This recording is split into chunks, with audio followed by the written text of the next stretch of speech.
আসসালামু আলাইকুম। ইকে ফিশ ফার্মের আরেকটি নতুন ভিডিও। তো আজকের ভিডিওতে আমি দেখাবো আমার এই ট্যাঙ্ক থেকে কিছু দুইটা ফিশ চুরি হয়ে গেছে।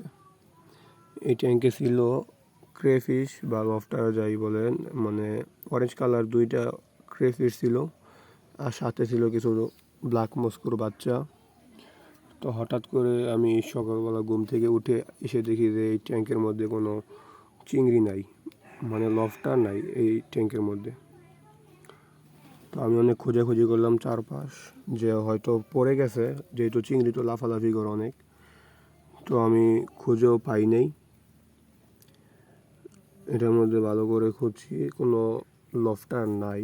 তো আমার মনে হচ্ছে হয়তো কেউ নিয়ে গেছে, কোনো পোলাপান বা কেউ চুরি করে নিয়ে গেছে। তো আপনারা যারা মাছ পালেন অবশ্যই এটা খেয়াল রাখবেন, যেন ট্যাঙ্কে কাজ করায় কোনো ছোটো পোলাপান বা কেউ না আসলে হতে পারে যে আপনার ট্যাঙ্ক থেকে মাছ নিয়ে যেতে পারে, চুরি করে নিয়ে যেতে পারে। আমার কিন্তু প্রায় এডাল্ট ব্রিডিং পেয়ার দুইটা মাছ নিয়ে গেছে। তো আমার মোটামুটি অনেকগুলো টাকা লোকসান হয়েছে। আমার আসলে অনেক খারাপও লাগছে।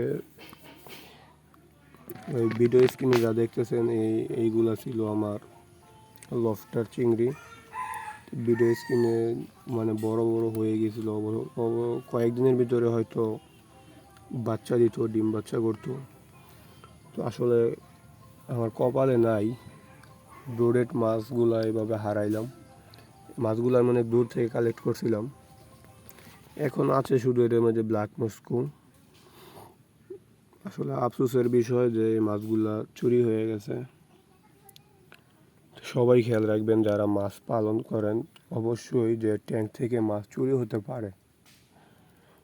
চুরি বলতে ছোটো পোলাপান তো আর বুঝতে পারে না, ওরা নিয়ে যেতে পারে। তো আজকে এই ভিডিওটাই আমি আপনাদেরকে জানালাম যে আমার মাছগুলো এইখান থেকে চুরি হয়ে গেছে। তো আজকের ভিডিও এটুকুই। সামনে আরেকটি নতুন ভিডিও নিয়ে আপনাদের সামনে আসবো।